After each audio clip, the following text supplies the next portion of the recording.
All right, this is Tim Kundrat from Kundrat Manufacturing.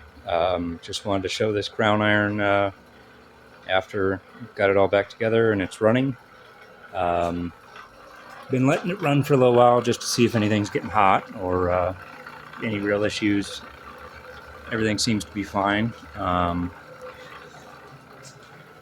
have a couple earlier videos showing the process of repairing this thing. I don't have any hat blocks here to demonstrate it as far as having the actual iron work, but basically this here holds on to your hat block, and then this part here is your iron, and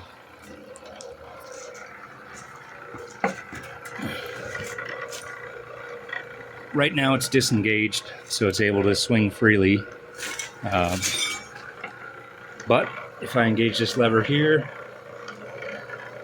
this worm gear up top is gonna start turning this wheel in the center.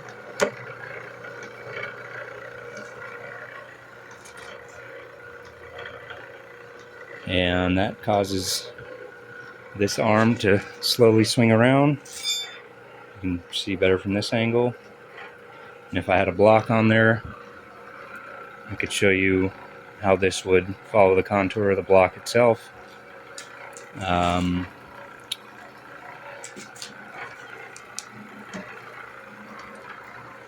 And that's about it. Pretty happy with how it turned out. I'm gonna try to get it delivered here soon and get these guys back in business. Thank you.